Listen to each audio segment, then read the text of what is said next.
Salut. Incroyable! Mrs. Robinson, you're trying to seduce me. Tu vas voir ce qu'il regarde? Ce mec est loin d'être tombé de la dernière pluie. C'est des pros, ces salauds-là. Vous savez ce qu'il regarde? Quoi? Nous. Bien le bonjour à tous et bienvenue dans cet épisode 10 du C'est quoi le cinéma, un épisode spécial Halloween avec un programme plutôt chargé, notamment sur un réalisateur bien précisément. Je vais pas vous gâcher, je vais pas vous mettre du suspense étant donné que c'est sur la miniature, mais pour faire un peu l'historique de ce qu'on va traiter, on va traiter de la future sortie X, film de Ty West qu'on a eu la chance de découvrir à Deauville, et on va également passer la grande majorité de l'épisode à traiter de la filmographie de John Carpenter à travers trois thématiques, donc ses films d'horreur fantastique, ses films sociaux dystopiques et de science-fiction, et également ses gros délires. Voilà, on va à peu près traiter de tous les films, donc ça va être compliqué de faire un sommaire, donc vous avez les thématiques avec les films qu'on va traiter certainement à l'intérieur. Et je vous laisse piocher dans ce qui vous intéresse. Et on va également finir par une partie conseils, donc des conseils de films actuellement au cinéma ou sur les plateformes de streaming, et des conseils pour se faire un petit peu peur à Halloween. Pour m'accompagner dans cet épisode, c'est la même équipe que l'épisode 9, étant donné qu'on tourne le lendemain. Donc si on est un peu fatigué, c'est un peu normal. Donc le premier, c'est celui qui a perdu au Monsieur Personne, c'est Mathias. Comment ça va, Mathias, Enfin aujourd'hui? perdu. Ça va. Je me rattraperai la prochaine fois, donc ça va. C'est pas grave, tu vas quand même voir un bon film. Ouais. On l'a toujours pas vu, on n'a pas encore eu le temps. Justement, le deuxième à m'accompagner, c'est William, qui a gagné, lui, le Monsieur Personne, et qui a vaincu la streak de Mathias. Comment ça va, William, aujourd'hui? Ça va toujours, content de parler d'un maître incontesté de l'horreur. Et le troisième, c'est Vince, qui vient de miser actuellement 150 € sur mon appréciation du film Brésil, que je vous en ferai part de son pari dans le prochain épisode. Comment ça va, Vince?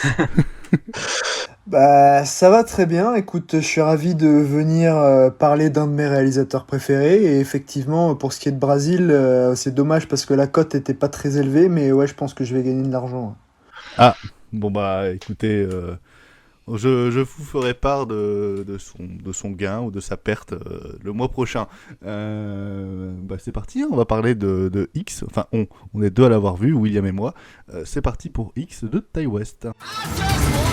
Ma femme ne va pas bien. Ça se produit quand la nuit tombe.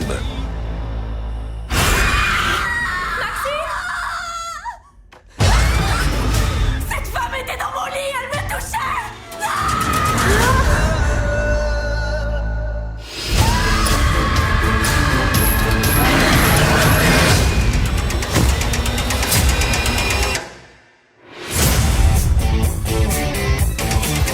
Un des garçons a trouvé ça à l'intérieur. Qu'est-ce que c'est, à ton avis? Je dirais que c'est une sorte de film d'horreur complètement tordu. Fin des années 70, une équipe de tournage investit une maison isolée du fin fond du Texas pour y réaliser un film X. À la tombée de la nuit, les propriétaires des lieux, donc des vieux, surprennent les cinéastes amateurs en plein acte. Le tournage vire brutalement au cauchemar. Oui, c'est un film de Ty West qui a malheureusement fait beaucoup de mois seul, sans date de sortie en France sur les plateformes de téléchargement et de streaming illégaux. Ce qui n'a pas fait beaucoup de bien au film, mais ça sort au cinéma le 2... Oui, malheureusement. Mais ça sort au cinéma le 2 novembre, et on va en soi, avant de dire ce qu'on en a pensé, vous encourager à aller le découvrir. Je vais laisser Will commencer sur X, parce que c'est celui qui a découvert le plus tôt. Qu'est-ce que tu en as pensé, Will, de ce X? C'est un film intéressant. C'est vrai que le film a vraiment eu des beaux retours aux États-Unis par la presse et les spectateurs. J'avais entendu un petit peu des retours comme quoi le film faisait surtout penser à Massacre à la tronçonneuse de Tobe Hooper. Ce qui est un peu vrai, c'est vrai. Oui, c'est un peu vrai. Il y a un petit peu le même côté. On part à la campagne, dans le fin fond de l'Amérique, bien rurale. Et bien sûr, c'est là où tout va dégénérer, quoi. Et c'est vrai que le film là-dessus, je trouve que c'est plutôt rafraîchissant quand même dans le paysage de l'horreur. C'est d'avoir quand même des scènes assez crues, que ce soit évidemment lorsqu'on assiste au tournage des films X, je veux dire, des références clairement explicites, même comment le sexe est montré dans le film. En même temps, une incrustation dans le genre horrifique qui est assez intéressante. Pas nécessairement avec des jumpscares, mais vraiment des scènes assez graphiques et plutôt bien fouillées. Et bien réalisées en plus, hein, parce que le film est... Je trouve que le réalisateur vraiment sait à la fois donner de l'angle, hein, c'est-à-dire en quelque sorte à ses cadres, je veux dire, à bien filmer ses personnages dans le cadre. Et en même temps, il y a aussi des idées de montage qui sont assez intéressantes, justement entre l'aspect horrifique et dramatique du film. Après voilà, sinon moi j'ai pas non plus été complètement impressionné, je dirais, par le scénario. Je trouve que ça mène à quelque chose qui est assez prévisible en fin de compte, qui justement n'arrive pas trop à se démarquer de ses premières influences.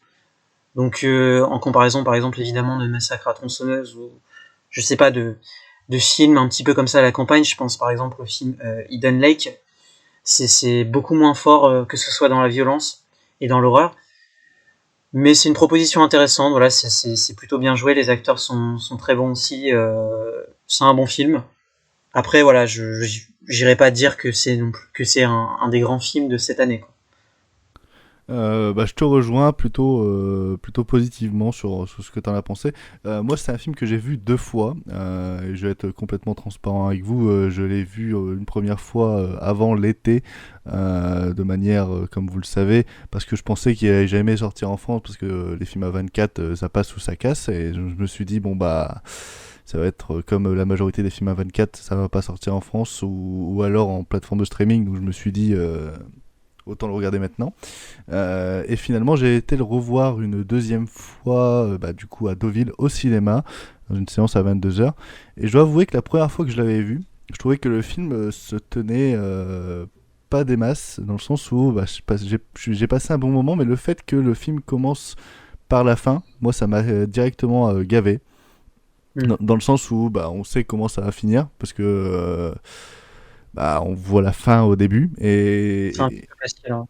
Ouais, c'est un petit peu facile et sur le coup ça m'avait gâché tout effet de surprise en fait sur le long métrage et je m'étais complètement désintéressé du truc, et je dois avouer que après l'avoir revu à Deauville au cinéma, et je dois vous avouer que c'est beaucoup mieux au cinéma que sur une télévision, je suis plus rentré dans le délire qui est un peu un slasher style Massacre à la tronçonneuse et style parodie, parce qu'à beaucoup de moments c'est un peu parodique soit de l'horreur, de ce qu'on peut voir actuellement dans les variétés d'horreur, soit du milieu pornographique, et je suis beaucoup plus rentré dans le délire parce que faut se l'avouer, c'est un très bon divertissement horrifique. Ça fait pas peur, enfin vous n'allez pas ressentir de la peur, mais vous allez ressentir peut-être du dégoût, notamment si vous êtes Oui.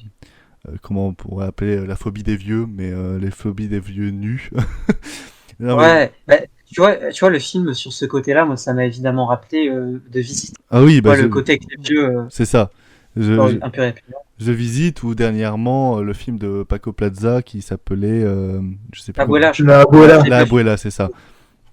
Donc si vous avez Dans Shining aussi, il y a une vieille. oui, de la chambre, je sais plus Ouais. combien, mais voilà, si vous avez peur de tout ça ou si ça vous dégoûte ou des trucs comme ça, ça va vraiment vous marquer. À côté, il y a une violence dans les assassinats, dans les meurtres et même dans les propos par moments qui fait un peu plaisir, surtout si on aime bien ça. Et également, on a de belles tripotées d'acteurs qui font que on y croit. Moi, je tiens notamment à notifier la performance absolument incroyable de Mia Goth, qui est vraiment super dans le film et qui joue deux rôles. Et à chaque fois on y croit. D'ailleurs j'ai très hâte de voir le préquel qui s'appelle Pearl, qui est déjà sorti aux US. Ah, c'est un préquel ce truc? Oui. Ouais, c'est un préquel sur la vieille du film. Voilà, Ah bon. mais tu comprendras plus le délire du préquel quand tu auras vu le film. Après, moi je dois être honnête, je suis pas non plus hyper hypé, je veux dire, par un spin-off, tu vois. De là à en faire un spin-off. Non, mais quand tu sais de ce que raconte le spin-off, tu te dis, bah merde, c'est intéressant, quoi. C'est intéressant. Donc moi j'ai très hâte de voir Pearl, que je vais pas du coup regarder chez moi et que je vais attendre une sortie ciné, parce que je compte sur Kinovista pour récupérer les droits et sortir juste après X, ça serait bien.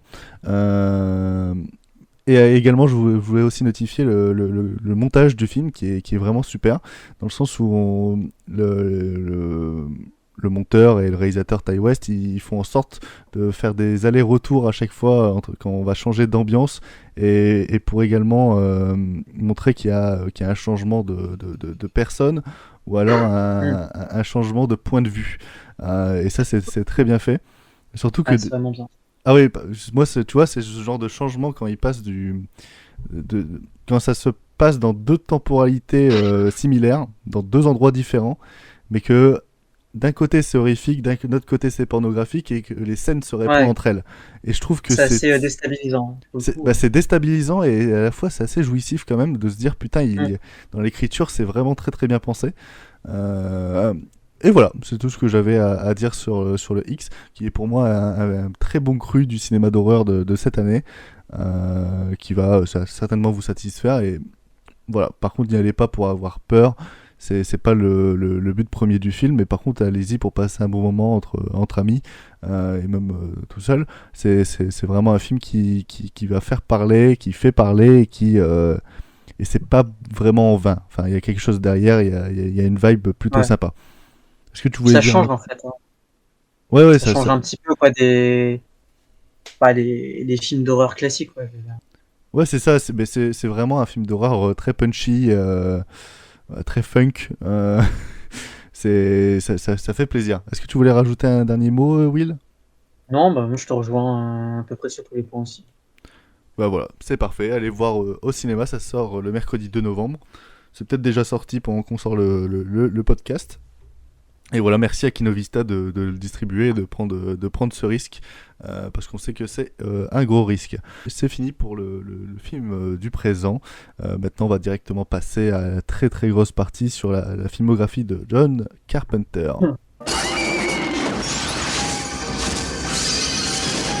C'était pas lui dehors, c'était cette chose qui avait commencé à l'imiter. Tout ceci n'est pas la réalité.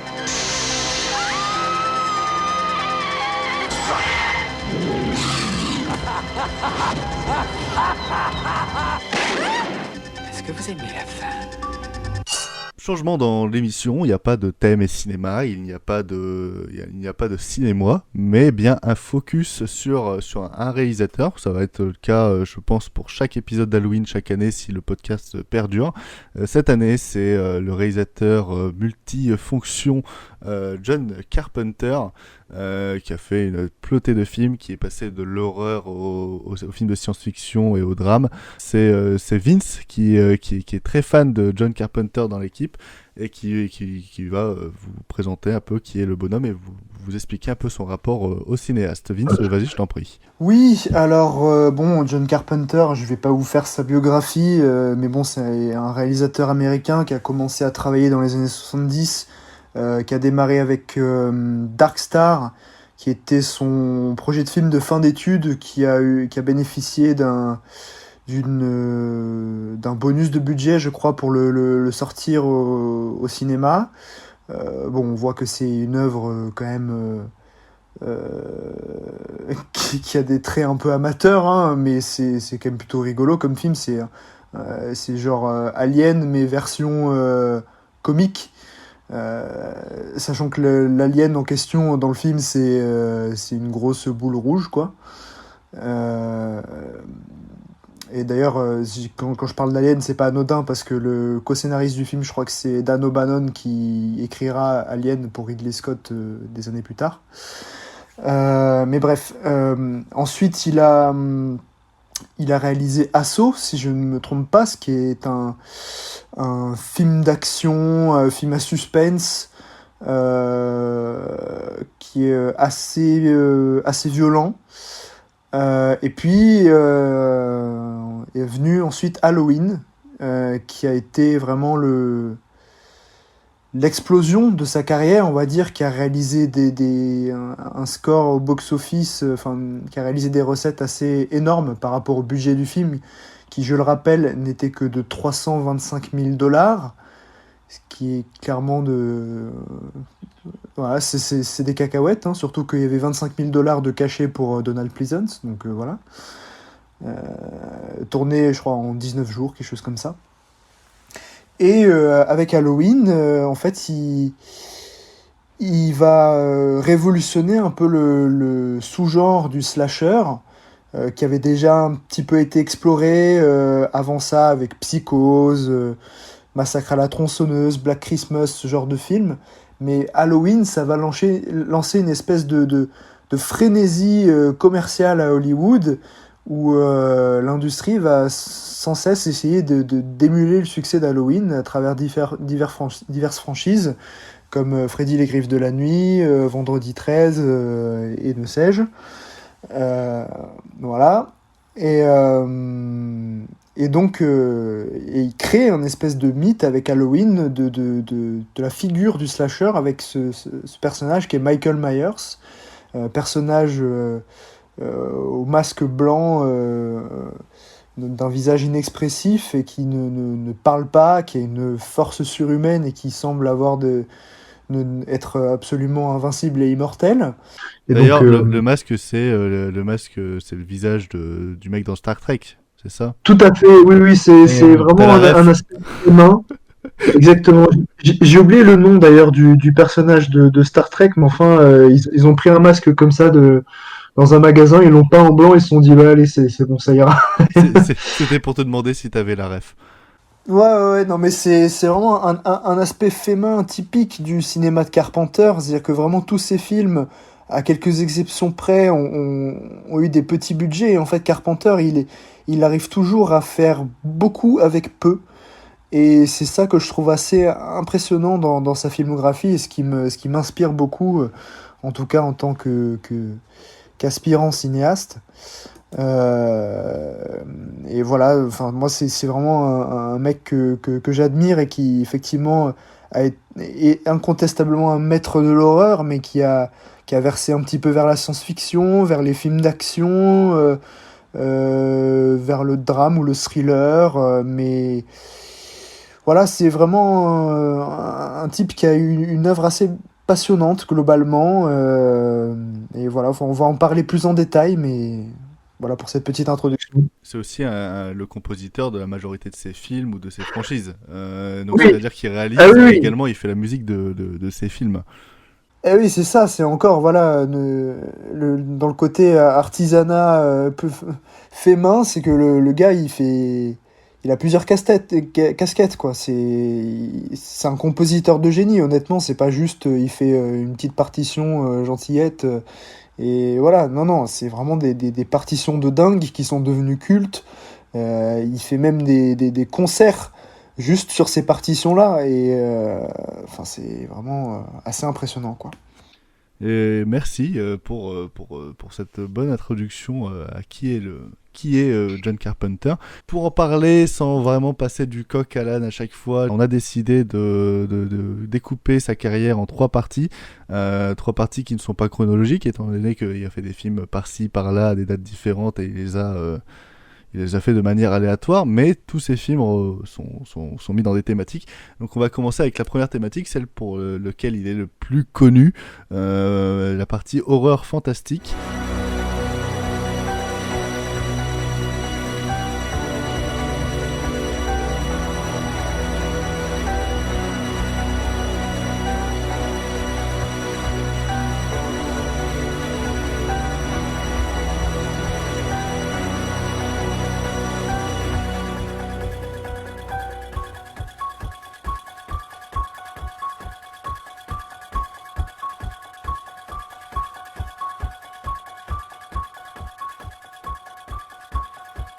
Quand je te dis horreur fantastique, William, tu penses à quel film, pourquoi et... Vas-y. Alors, je pense au premier film de Carpenter que j'ai vu, qui est The Thing. Voilà, en tout cas, pour moi, ça a été un vrai traumatisme quand je l'ai vu. J'étais certes pas aussi jeune que lorsque j'ai découvert Alien de Ridley Scott, par exemple, mais j'étais quand même, je pense que j'étais dans mes années collège. Et c'est vrai que c'est un film qui m'a vraiment énormément marqué, surtout par ses effets spéciaux. C'est pour ça le film a juste pas du tout vieilli, quoi. Et puis Je l'ai revu pour justement l'enregistrement. Je l'ai revu en plus en DVD, donc parce que j'ai pas de Blu-ray, j'ai pas encore le 4K, Ouais. mais je vais me l'acquérir. Mais le film, ouais, non, il a pas pris une ride. Et Ah au non, non, contraire, pas du tout. les rides qu'il a pris, c'est le grain, etc. Mais encore, c'est le charme du film. Enfin, si t'enlèves tout ça, ça Ah n'a ouais, plus non, aucun charme. c'est génial. Pour le coup, juste micro-parenthèse, le Blu-ray 4K a une restauration de dingue. Enfin, on retrouve des images qui étaient perdues en fait à l'écran, qui étaient cramées, qu'on ne voyait plus. C'est assez impressionnant à ce niveau-là. Ok, bon bah Ah, d'accord. ça me repose sur l'idée qu'il faut que je me prenne le 4K. Vas-y Will, je t'en prie. Non, bah en fait, après avoir vu ce film-là, en fait, j'ai décidé avec mon père, en fait, on a décidé, c'est d'acheter un lot de DVD ou de Blu-ray, bref, de films justement d'horreur de Carpenter, parce que voilà, on avait vu The Thing.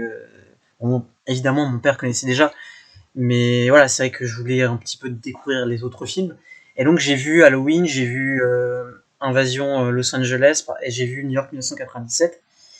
Qui sont pas vraiment des Et, films d'horreur, mais... Non, pas vraiment. Mais du coup, pour en revenir à Halloween, ce qui m'a vraiment marqué, en fait, c'est comment John Carpenter, arrivait à proposer de nouveau, en fait, un film d'horreur, mais qui était tellement différent, en fait, de The Thing, mais sur tant d'aspects. Alors évidemment sur la musique, parce que la musique n'a juste rien à voir, mais surtout sur quoi ça parlait, en fait. C'est-à-dire que dans ces films d'horreur, Carpenter il resitue toujours un petit peu l'idée du mal, mais sous différentes façons. Donc dans The Thing, c'est un parasite qui s'incruste dans le corps des gens. Dans Halloween, c'est un seul homme masqué qui tue, qui cherche à tuer les jeunes filles. Et donc à chaque fois, voilà, il change un petit peu de curseur sur les personnages. Et en fait, après, j'ai commencé à comprendre pourquoi son approche du genre horrifique me plaisait. C'est parce que Carpenter, il s'inspire beaucoup. C'est du cinéma d'Howard Hawks. Je sais qu'il en était extrêmement fan quand il était jeune. Celui qui a réalisé la première version de Scarface, pour ceux qui connaissent pas. Effectivement. Et en fait, il a ce don pour donner de la substance à ces personnages, de la substance dramatique, et en même temps expliquer un petit peu comment ils interagissent entre eux. C'est-à-dire que les interactions sociales dans ces films comptent limite plus que le reste. Et ça, c'est vraiment une idée que j'adore, parce que ça peut définir un contexte, une atmosphère, et on va pas se mentir, mais pour l'horreur, en fait, c'est vraiment ce qui compte le plus, quoi. Et justement, c'est là où j'en viens au film L'Antre de la Folie. L'Antre de la Folie, c'est un film qui tient presque tout, en fait, sur son atmosphère et sur ses personnages, plus que sur l'horreur graphique. Par exemple, en comparaison de The Thing, c'est deux films qui sont très différents, mais qui fonctionnent sur des façons complètement inverses, quoi. Donc vraiment, moi je trouve qu'il a un don inné pour ce genre. Après, je pense que je préfère justement les films, plus généralement, et on en parlera, qu'il a fait du coup plutôt sociaux et d'action. Mais voilà, ces films d'horreur sont juste ouf. Ce sera la deuxième partie justement de ce focus. Mathias, quand je te dis film d'horreur fantastique par John Carpenter, c'est quoi qui te vient à l'idée? Qu'est-ce que... Moi, en premier, c'est clairement The Thing qui va arriver. Pour raconter un peu, c'est le deuxième film que j'ai vu de Carpenter. Je crois que j'ai commencé avec Christine, mais je savais pas forcément ce qu'il a vraiment fait, ce qu'il avait vraiment fait ensuite, ce qu'il avait vraiment fait à côté, on va dire. J'étais pas encore un cinéphile averti, on va dire ça. Et c'est vraiment avec The Thing que j'ai découvert également le cinéma d'horreur dans sa globalité. Il faut savoir que j'ai découvert le film au cinéma, donc Comme dans de grands chefs-d'œuvre de films d'horreur d'ailleurs, hein, j'ai découvert Suspiria, enfin voilà des films comme ça, qui ont un peu façonné d'ailleurs mon adoration pour le cinéma d'horreur. Et avec The Thing, en fait, ça m'a vraiment donné envie de découvrir d'autres films de Carpenter. Je suis vraiment d'accord avec ce qu'a dit Will. Et ce qui est fascinant, c'est vraiment moi ce que j'aime beaucoup, ce qui me fascine dans les films de Carpenter, c'est vraiment cette figure multiple du mal en fait. La figure multiple du mal, bon, on la retrouve bien sûr dans d'autres films, mais chez Carpenter, je trouve qu'elle prend une tournure assez considérable. Dans The Thing, c'est un espèce d'extraterrestre qui prend possession de n'importe quoi. Dans Christine, c'est une voiture. Dans Halloween, ça va être un serial killer affublé d'un masque, voilà. Bon, le village des damnés, j'ai pas vu, mais je sais que c'est des enfants. Voilà, à chaque fois, c'est ça qui est très fort. Ça prend une tournure vraiment, vraiment différente. Et pas que dans l'horreur fantastique. On aura le temps d'y revenir ensuite, mais dans ces autres films, le mal va toujours prendre quelque chose de différent. Et même les protagonistes en soi ont toujours une espèce de part sombre. Ce qui est bien, c'est que dans The Thing, qui est un film très paranoïaque, c'est pour ça que je l'aime beaucoup aussi, qui est donc un remake de La chose d'un autre monde de Howard Hawks, justement. Voilà, on a vraiment ce côté, les personnages se terrent dans une station glaciaire, finissent par, sans trop spoiler, mais finissent par s'entretuer, en se soupçonnant les uns les autres. Et cette paranoïa qui fait que monter au fur et à mesure est vraiment très puissante, et on la sent vraiment du début à la fin. Il y a des plans qui restent gravés en nous. Je pense à cette introduction où on a les premiers scientifiques du coup qui étaient dans la base, qui étaient norvégiens, je crois, et qui chassent donc un loup, mais qu'on saura plus tard, c'est pas vraiment un loup. Voilà, et c'est assez bluffant parce que on a toutes ces idées qu'il va ensuite pouvoir développer au fur et à mesure dans son long métrage. Pour Christine, c'est vrai que c'était le premier que je voyais, donc je connaissais pas trop forcément le cinéma de Carpenter, mais ce qui m'avait marqué, c'était vraiment ces plans justement, comme pour le chien dans The Thing, c'était ces plans sur la voiture où il en fait vraiment une espèce de choses d'un autre monde, justement. On a l'impression, je pense à ces plans où la voiture est enflammée, mais ouais, où c'est une espèce d'être en fait sorti de. Les plans où la voiture se reconstruit. Ça aussi c'est impressionnant. Ça aussi ça m'a marqué. Et du coup, après avoir vu ces deux films, il est clair que j'ai eu envie de découvrir. Bon, j'ai pas vu tous ces films, j'en ai vu une dizaine, mais de voir les films les plus importants et les plus marquants de sa filmographie. Ah, moi, je vous rejoins également sur The Thing, même si voilà, j'ai confessé hier à monsieur Vince que j'aimais beaucoup Le Village des Damnés, qui est un film qui a fait en fin 90, il me semble en 97, ouais. où on retrouve Christopher Reeves qui fait face à des enfants tous nés au même moment et le même jour, de toutes les femmes du village justement, et qui s'avèrent être des enfants qui sont un peu possédés par le mal. D'ailleurs, j'ai beaucoup aimé le fait que en fait la filmographie de Carpenter, c'est un peu The Thing, c'est-à-dire que c'est le mal qui change de forme. Et c'est ça aussi avec Le Village des Damnés, qui est un film qui contrairement au Prince des Ténèbres, à The Fog, à Halloween, Christine, The Thing, qui sont dans l'horreur fantastique, qui est un film un peu plus fun, qu'on sent qui est un peu plus décomplexé et un peu plus simple dans son scénario. C'est-à-dire que là où le mal est censé être un peu métaphorique dans ses autres films, là il est un peu plus avec des gros sabots, ce qui fait que là il est un peu plus sur sa fin de carrière, donc il s'embarrasse pas de plus de travail comme avant, hein. Mais je veux dire, en fait, dans le sens où moi j'ai beaucoup aimé le film parce que il est très limpide. Il est très limpide, oui. Et justement quand tu l'as fini, tu te poses pas 50 000 questions. Après, ça m'empêche pas de beaucoup aimer The Thing par exemple, qui est non seulement très ludique dans son concept, mais qui est également d'une photographie et d'une horreur assez impeccable. Ça m'empêche pas aussi de beaucoup aimer Halloween, qui lui est, même s'il est très simple et que ça tient sur un post-it, a réussi à développer un lore qui est maintenant aujourd'hui assez complexe par moment, notamment sur c'est la mise en scène. Ah oui, non mais c'est la mise en scène qui est absolument dingue, mais c'est aussi toute la caractérisation de Michael Myers, ce qu'il veut dire. Enfin, il y a des points de vue différents sur ce qu'il veut dire au cinéma, et c'est ce qui a inventé des dizaines de franchises derrière qui ont essayé de reprendre ça, mais des fois même beaucoup en vain. Moi, ce qui m'embête un peu dans l'horreur fantastique, c'est, pour moi, il y a un intrus, et je sais qu'on va pas être d'accord, mais moi, je déteste l'entre-là de la folie.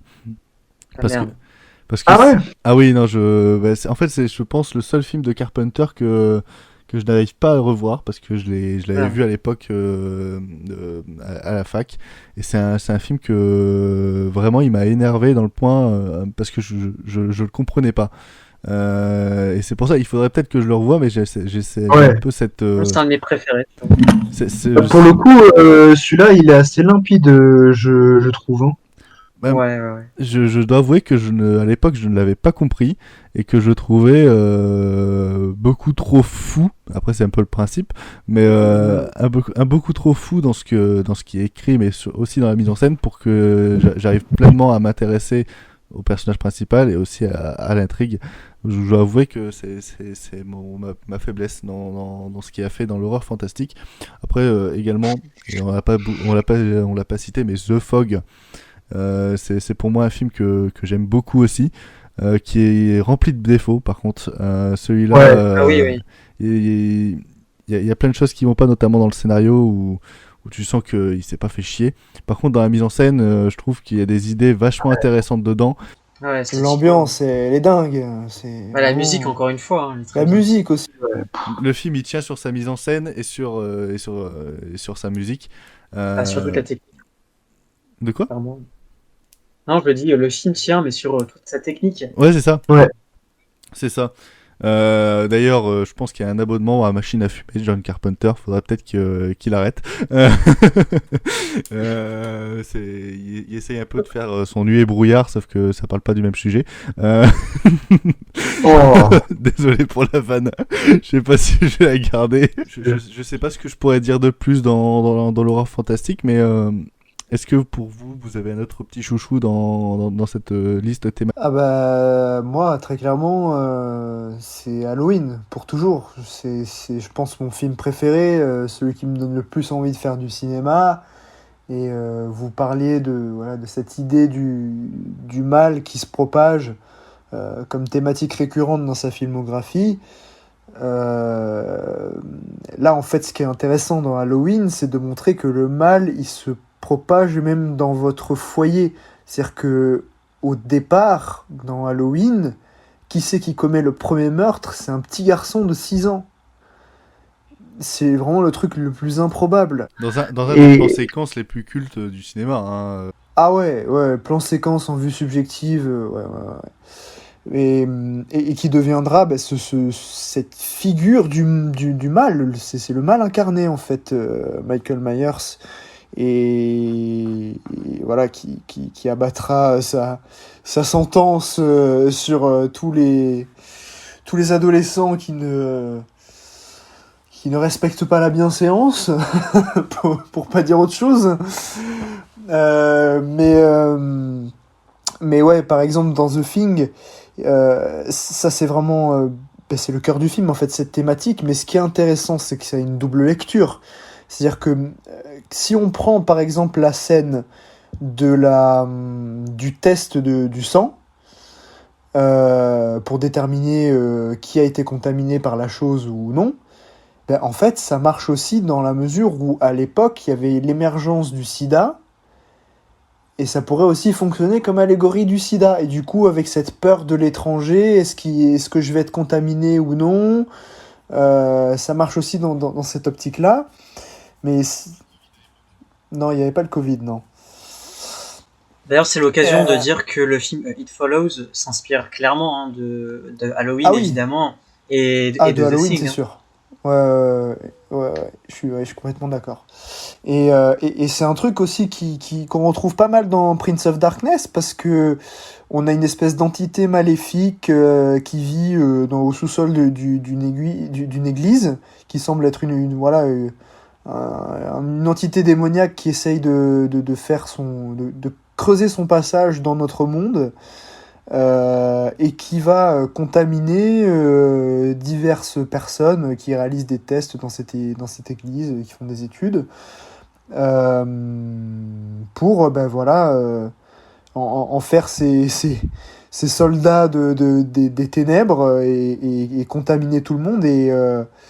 Et ils sont contaminés par une espèce de jet fluo. Et du coup, après, ben voilà, le mal habite les personnages. Et voilà, on retrouve encore cette thématique-là du mal qui se propage. Et Prince of Darkness, Dans Prince des Ténèbres, c'est que il y a ce côté film de zombies. oui, totalement. Oui, Et, et- ouais, et- c'est Totalement. vrai. et ça, c'est quelque chose qui est assez unique dans les films de Carpenter. Bon, on peut peut-être le retrouver dans Assaut, mais j'ai pas vu Assaut. Mais apparemment, il y a Il y a un peu de ça dans Assaut, c'est vrai. de ce que j'ai C'est compris, il y vrai. a un peu de ça.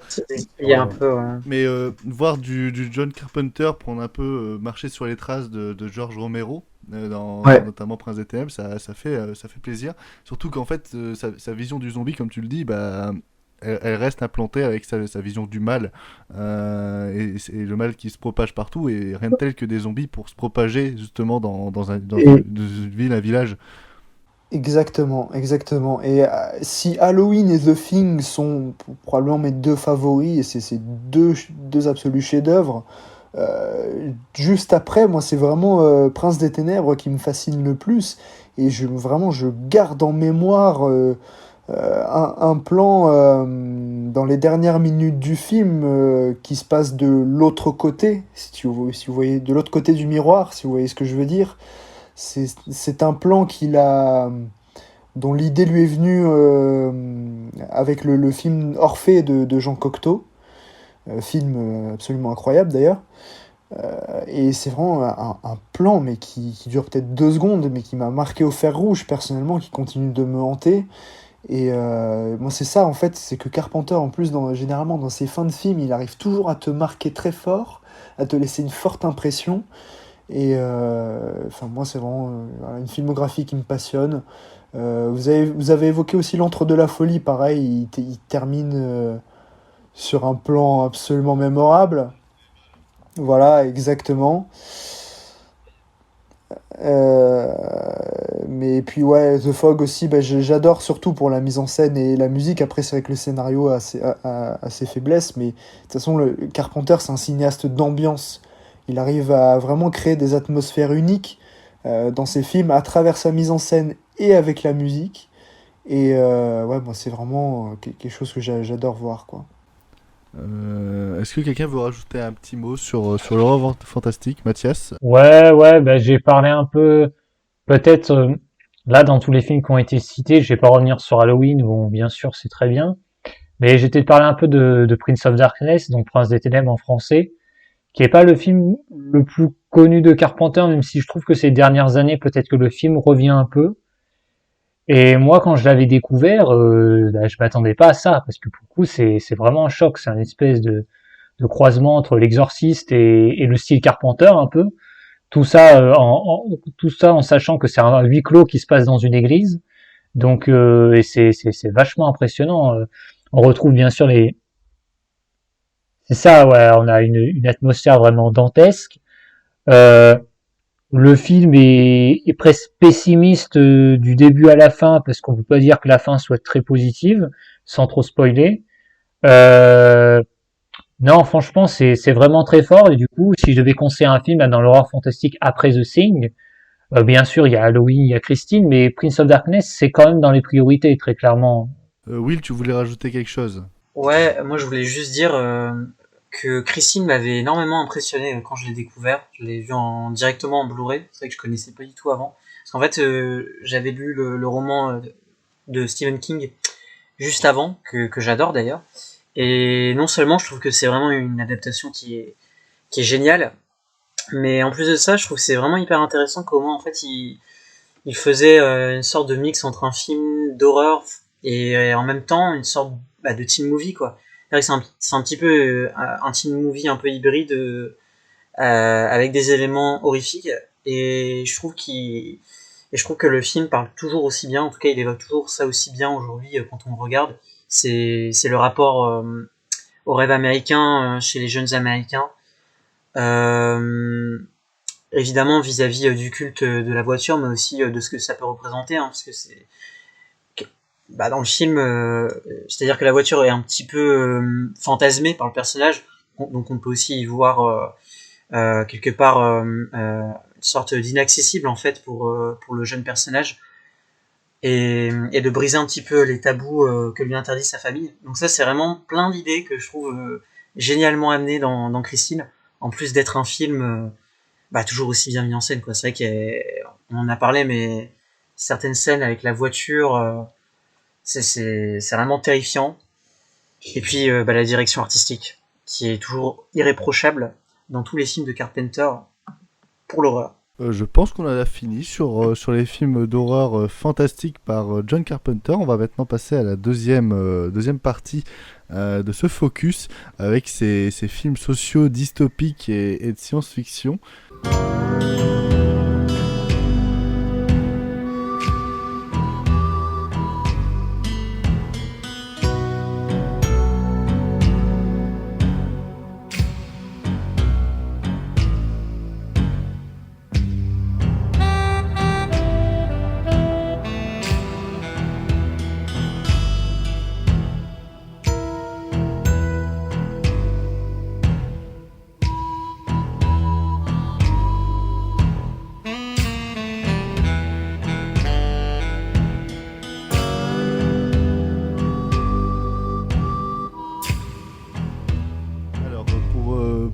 Commencer, peut-être je vais poser la question à Mathias. Est-ce qu'il y a un film qui te vient en tête, qui t'a particulièrement marqué dans cette thématique? Là, je pense que c'est vraiment Invasion Los Angeles, donc They Live en VO. Même si le titre français est pas mal, je trouve que le titre original il est mieux. est vraiment fort, ouais. Il n'y a pas photo. Ça représente beaucoup plus qu'un film.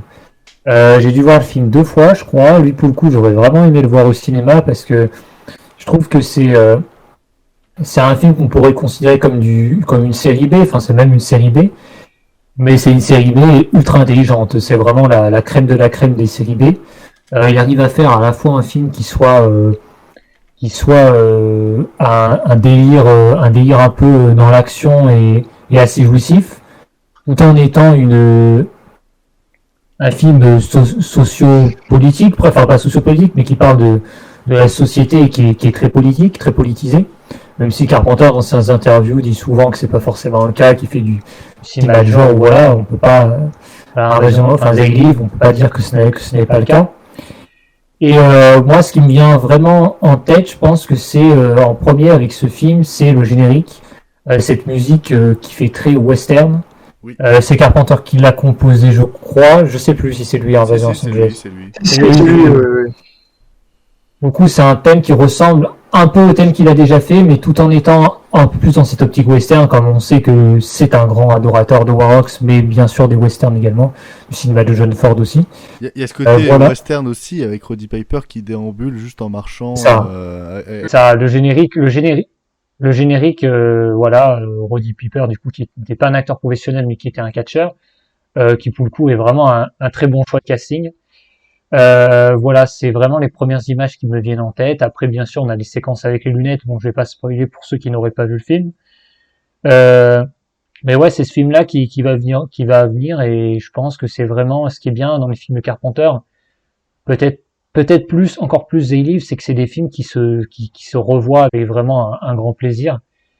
Et They Live, ça permet de voir des petits détails qui nous auraient pas forcément sauté aux yeux au début. Et voilà, c'est vraiment, quand on parle de films sociaux, dystopiques de science-fiction, c'est vrai que c'est lui qui va venir en premier, c'est vraiment un des meilleurs sur le sujet, hein, pas que chez Carpenter. chez Sujet, c'est vraiment un des mastodontes, on va dire. Donc voilà. Bah, je vais enchaîner parce on a le même film. Je suis d'accord avec toi sur le fait que bah, j'ai découvert Invasion Los Angeles il y a pas plus tard qu'il y a une semaine. Et je dois avouer que oui, bah, je comprends son statut de mastodonte dans la dystopie, notamment au cinéma. Parce que non seulement il me semble que c'est une histoire originale, donc c'est pas adapté de 1984 ou des trucs comme ça, donc forcément ça rajoute quelque chose.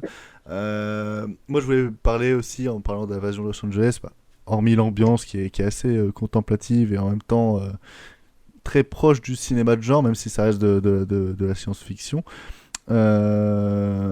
C'est non seulement de l'acteur qui est Roddy Piper, qui est de base un catcheur américain, enfin un catcheur qui exerçait en Amérique, mais sinon c'est un catcheur britannique, et qui est complètement, et je pense que le choix du casting n'est pas pris au hasard, puisque c'était un catcheur qui était un peu une figure emblématique du catch à l'époque, un peu comme peut l'être John Cena ou dernièrement The Rock. Enfin c'était un catcheur qui était très connu à l'époque et qui non seulement campait un personnage qui était contre l'autorité, c'est-à-dire que il campait un personnage de méchant, mais il n'acceptait pas qu'on lui dise de quoi faire, etc. C'était vraiment une brute écossaise, qui n'acceptait pas qu'on prenne le dessus sur lui, etc. Et c'est pour ça que le casting de Roddy Piper pour ce film et pour ce rôle, qui est également le même rôle en fait qu'il jouait dans le catch, c'est-à-dire quelqu'un qui est contre l'autorité, parce que c'est tout un film qui parle justement du capitalisme et du fait que on est un peu obligé d'obéir au capitalisme. D'ailleurs c'est très drôle que la marque Obey soit née après ce film. C'est vraiment du sarcasme que je trouve à la fois du bon et du mauvais goût. Ah mais vraiment, je me posais toujours la question. Ah oui, mais ça vient de ce film. Ah la vache, mais ouais, c'est la même typo, donc je me posais vraiment la question. Oui. Qui vient de... Ouais, c'est la marque Waouh! Moi, j'ai toujours trouvé que c'était un peu débile. Créer un business sur un message anticapitaliste. Ah oui, non mais c'est ça qui est rigolo. Après je dis peut-être des bêtises, mais il me semble que la marque a été créée après, parce que ça justement. Ah oui, après je pense, ouais. Mais... Je pense que Carpenter aurait eu des soucis de droit justement en prenant une marque et en faisant un peu n'importe quoi. Donc pour moi, ça a été créé après, de ce que j'ai compris à l'époque, etc. Quand on parlait de ce film à la fac, c'est ça. Et c'est d'ailleurs hyper sarcastique justement que des gens obéissent et achètent. Enfin bref, le film en devient un peu plus intéressant alors qu'il était déjà beaucoup. Et après, pour parler aussi de Roddy Piper, moi j'ai beaucoup apprécié aussi le duel de 10 minutes avec son ami noir, où il commence à faire du catch. Toujours un plaisir. Son ami noir, dis donc. Je sais plus comment il s'appelait. Bah quand même, s'il est joué par Keith David, c'est pas n'importe qui. Ouais, voilà, ça me revenait pas, mais oui. Il était dans The Thing, il a joué dans Armageddon et Requiem for a Dream aussi. Mettez du respect sur son nom, s'il vous plaît. Bon, pour finir, je pourrais pas non plus parler beaucoup sur Assaut, étant donné que je l'ai pas vu, même si j'ai C'est trop bien! Même si j'ai très envie de le voir depuis que j'ai beaucoup aimé la scène d'invasion de cité dans Bac Nord. Transition à Minoir et Bac Nord, super! Waouh! Et New York J'ai 97, je dois avouer que je suis resté un peu en dehors, même si je trouve que c'est un bon film. La différence avec Bac Nord, c'est que Carpenter, il a fait du cinéma, quoi. Oui, voilà, on connaît ta haine pour Cédric Jimenez, c'est bon. Non mais voilà, je pourrais pas parler d'autres films sociaux, etc. de Carpenter, parce que soit je les ai pas vus, soit j'ai pas grand chose d'intéressant à dire dessus, et je pense que par exemple William pourra en dire un peu plus sur par exemple New York 97. Moi, ce serait plutôt sur Assaut, parce que... Ah bah vas-y, je t'en prie. Hein. Alors, Assaut, c'est le film que je préfère de Carpenter, et en fait, j'ai été le premier surpris quand je l'ai vu, parce que je l'ai vu bien après Halloween, The Thing, Invasion Los Angeles, justement. Et en fait, je l'avais vu juste après le film Zombie de Romero. En fait, c'est marrant parce que c'est vrai que les films partagent quelques points communs. En plus d'être de huis clos, ils ont des thématiques assez communes, je veux dire, sur les rapports de groupe et de force. Mais moi vraiment Asso, je pense que je suis pas objectif parce que c'est pas le meilleur film de Carpenter évidemment. Non, mais D'un mais point de c'est vue un de ses purement plus objectif. intéressants, je trouve. Hein. Mais alors, Conceptuellement. voilà, en fait moi ce qui me plaît le plus déjà c'est le côté film social.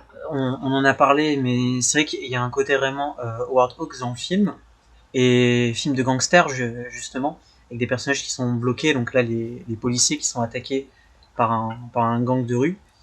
Et en fait, je trouve que c'est vraiment un exemple de film concis, mais où en fait je vois vraiment pas ce qu'on aurait pu retirer au film, quoi. Le film dure 1h30 et en 1h30 tout est développé d'une façon vraiment admirable et voilà, en fait les personnages sont caractérisés, mais on n'en sait pas nécessairement que dans ces autres films. C'est comme ça pourtant, qu'on ça connaît fonctionne. un bon réalisateur. C'est un réalisateur qui fait 85% de films qui durent 1h30. Ah bah je te dis, Asso, Ouais, y a vraiment, pas de bout de gras, quoi. c'est un modèle, hein. Ouais, c'est Et ça. puis après, franchement, la musique de Carpenter dans le film, c'est la bande originale que je préfère aussi. Je trouve qu'elle est juste dingue. Ouais, je peux écouter ça tous les jours. Ouais, trop bien le thème d'assaut. Ah ouais, non, vraiment génial. Et puis la réalisation, hein, moi je trouve que c'est tellement bien réalisé, que ce soit les scènes de fusillade, le climax aussi, où ils se retrouvent tous dans l'établissement, quoi.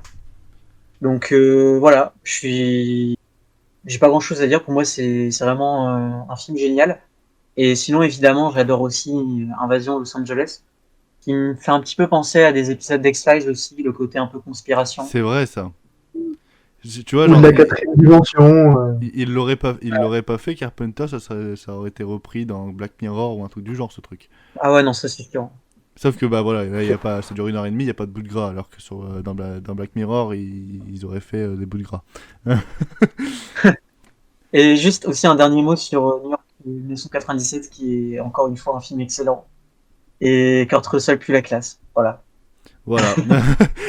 Mais dans tous les films de Carpenter, il a un sacré charisme. Kurt Ah oui, c'est Russell. dingue. Mais il faut que je vois Escape to LA, ça va être. Oh là, alors là, ça va être trop bien. On va en parler après, mais.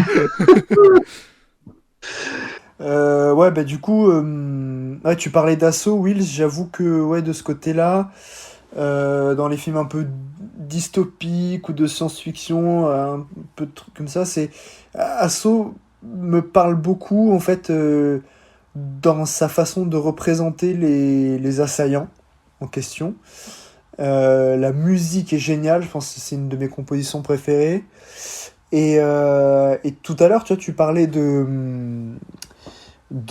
son influence de Howard Hawks, mais Assaut, c'est un remake plus ou moins officieux de Rio Bravo. Hein. Ouais, effectivement. Ouais. En fait, c'est quand Mathias l'a mentionné, je me suis dit exactement la même chose. C'est Ouais. vrai que ça y fait vraiment, vraiment penser. Et ouais, après, bon, Invasion Los Angeles, il y a un côté gros film d'action bourrin qui est assez jouissif. C'est pas la meilleure façon de vendre le film, hein, parce que c'est pas si action, quoi. Bah, t'as des scènes d'action quand même. Ah, c'est la fin. Non, pas que la fin. Il y en a au début, il y en a au milieu. Il y a une grosse scène de bagarre qui dure pendant 5 minutes. Ouais, parce que j'allais dire, justement, la scène de bagarre, il me semble, c'est en plein milieu, non? Ah oui, non, mais je veux dire, quand tu parles de film d'action, tu penses justement à Pam Pam Boum Boum, machin, là c'est quand même... non, mais attends, c'est Carpenter, c'est pas Michael Bay. Oui, je sais, mais bon, je dis ça parce que s'il y a des gens qui l'ont pas vu, enfin, ils vont s'attendre à... Ouais. Ils vont s'attendre à Pam Pam Boum Boum, et finalement, ça va Ouais. être plus contemplatif que... Non, mais bon, voilà, il y a des scènes d'action et il y a un côté vraiment un peu bourrin à ce film et c'est bien représenté par une réplique, je trouve. Je vous fais la traduction en français avec le personnage de Roddy Piper qui arrive dans une banque qui est pleine d'extraterrestres et qui est là avec son fusil qui dit: alors je suis venu ici pour mâcher du chewing-gum et botter des culs. C'est vrai que cette scène Voilà, est je voulais- très drôle. Je vous laisse imaginer le délire. Mais sinon, effectivement, c'est un brûlot politique. Carpenter a toujours eu des messages politiques dans pas mal de ses films, que ce soit Assaut, Halloween, The Thing, etc., etc. Mais là, il est assez explicite en plus. Et c'est vraiment son film le plus politique, indéniablement. Anticapitaliste, tout ce que vous voulez. Et c'est vraiment assez passionnant. En plus, sa façon de le mettre en scène est hyper particulière. Maintenant, effectivement, tu disais, Louane, que New York 97, t'avais du mal un peu à rentrer dedans. Je peux comprendre, parce que moi, c'est pareil, c'est un film que j'aime bien, mais j'en suis pas totalement fan. En fait, limite, je l'aime surtout beaucoup par rapport à son thème musical qui est une masterclass absolue. C'est vraiment un des plus cultes qu'il ait fait. Effectivement, Kurt Russell, c'est le personnage de Snake Plissken qui a inspiré le personnage de Snake dans Metal Gear Solid, faut le dire. Oui, aussi, ouais. Je pense à- T'as la ref? Voilà. Mais ouais, je trouve qu'il y a un peu des coups de mou dans l'intrigue, même si pourtant le concept est génial.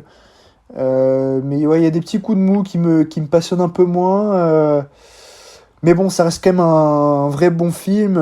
Puis il arrive quand même à encore être assez subversif là-dedans. Enfin, il y a un moment donné où il crucifie le président, quoi. C'est quand même pas rien. Et puis la fin est marquante aussi. Mais c'est un de ceux que j'aime le moins. Bah, moi, je dois t'avouer que c'est justement. Moi, je pensais que c'était un film d'action. Ouais. Et ça allait alors, pas, ouais, ça allait pas des masses. Pas vraiment, ouais. Et, Ouais. et après, voilà, il y a des coups de mou et tout ça, ce qui fait que. Voilà, En vrai, moi, j'adore le film, mais j'ai des reproches sur le scénario, surtout sur Ouais. 1997. Ouais. Je trouve qu'il y a vraiment des passages où c'est un peu plus long, quoi. Tu sens que... Bah, justement, on parlait de Assaut et de l'invasion Los Angeles, mais tu ressens que le film fait vraiment 2 heures, quoi. Ah oui, De- il dure même pas 2 heures, New York 97. Non, Ah non. oui, non, mais ouais, non, il doit durer 1h40. Ouais, ressenti 2 Par- heures.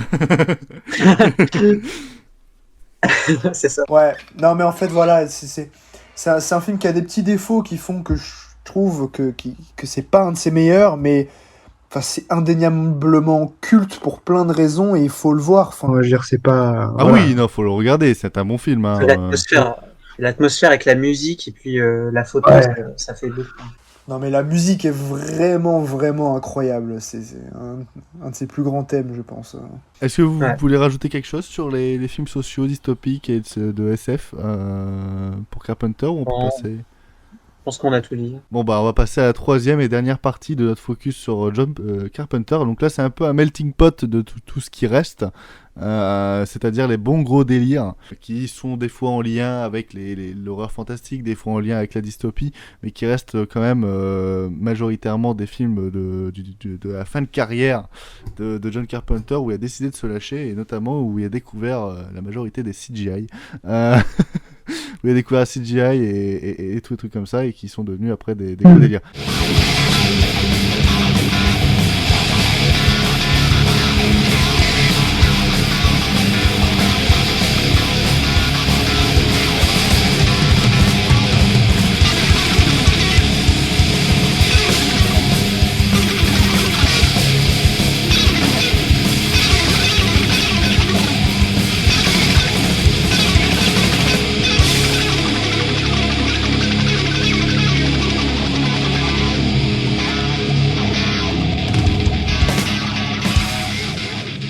Même si dedans, il y a évidemment un film que Will a découvert il n'y a pas si longtemps que ça, et auquel il s'est éclaté, c'est Les Aventures de Jack Burton.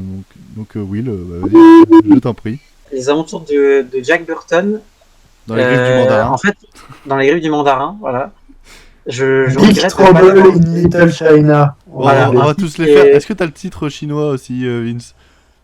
Non, j'ai pas de titre chinois. Mais en tout cas, le titre original est quand même bien meilleur.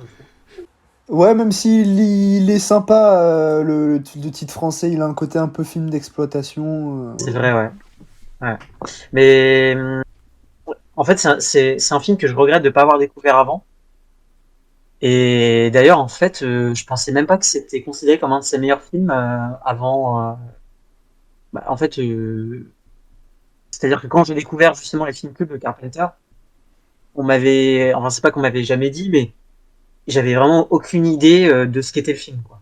Et sacrée surprise parce que je trouve que c'est vraiment un super film d'action, en plus d'être un bel hommage aux films d'arts martiaux de l'époque, les films hongkongais. Évidemment par les scènes d'action et les chorégraphies, surtout comment c'est réalisé aussi, je trouve comment les scènes sont découpées. Tu ressens vraiment que c'est inspiré de ce cinéma-là. Et pour autant, l'action est vraiment hyper intéressante, surtout que c'est pas quelque chose qu'on a quand même l'habitude de voir dans les films de Carpenter. Donc ça, c'est vraiment super. Et ce que j'ai particulièrement aimé, c'est comment, certes, le film se prend quand même un peu au sérieux, je veux dire, avec l'aspect menace fantôme, menace un peu magique.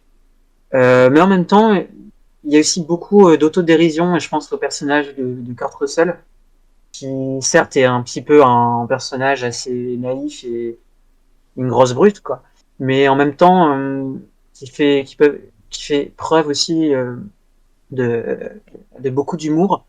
Et parfois, voilà, c'est-à-dire que le film me rappelait un petit peu, notamment des films comme ceux de Spielberg à la même époque. Je pense à Indiana Jones et le Temple maudit, dans le côté un petit peu aventure, péripéties dans le cinéma américain. Alors certes, c'est pas du tout le même genre, mais on a vraiment un petit peu le même côté. Je vais reprendre le terme qu'on utilise souvent, mais le côté ludique, c'est-à-dire que n'importe qui pourrait voir le film de Carpenter sans avoir vu un seul film de la Shaw Brothers ou un film d'arts martiaux. Ça poserait aucun souci, parce que c'est tellement bien raconté et bien réalisé, sans qu'on soit non plus complètement en dehors de ce que Carpenter a fait avant, parce qu'on retrouve ses thématiques et pas mal d'éléments de son cinéma, que ça passe super bien, même pour un novice, pour quelqu'un qui n'a jamais vu un seul film de Carpenter ou qui n'a jamais vu un film d'arts martiaux. Donc voilà, vraiment, je trouve que c'est un très très bon film. J'ai vraiment beaucoup aimé, et je pense qu'il se situerait facilement dans un top 10, voire même dans un top 5. Ah, moi, il est vraiment dans le range du top 5. Hein. Voilà, je te comprends. Et Mathias, qu'est-ce que... Alors, lui, ça fait partie des films que j'ai découvert plus tard chez Carpenter. Je saurais plus dire quand, mais on va dire que j'en avais vu au moins 5 ou 6 avant. Et c'est vrai que c'est un film qui dénote vraiment avec tout ce qu'il a fait précédemment, même si on retrouve ce côté un peu film d'action qu'on avait dans Invasion Los Angeles. Sauf que cette fois-ci, on est vraiment plus dans un film qui est beaucoup plus parodique, qui de toute façon plus un film d'aventure. Hein. C'est un peu une espèce d'Indiana Jones, mais à la sauce Carpenter, et avec un côté vraiment plus axé sur la parodie. Et non, c'est un film que j'avais vraiment apprécié, il faudrait que je le revoie, mais bon, je le mettrai pas dans un top 5. C'est compliqué quoi de faire un classement avec tous les films que j'ai vus de Carpenter, parce que je les apprécie globalement vraiment tous. Et celui-là, en fait, c'est vrai qu'il est assez inclassable, parce que vraiment différent des autres. Kurt Russell est encore là, dans un rôle pareil, assez différent, je trouve, mais il reste quand même badass dans ce rôle finalement un peu d'héros malgré lui. Et je trouve qu'il a encore une certaine classe, même s'il dégage pas la même chose qu'il va dégager dans New York 97, bien sûr, ou dans The Thing. Et c'est un film très intéressant, encore une fois, un film à voir parce qu'il dénote vraiment du reste de cette filmographie.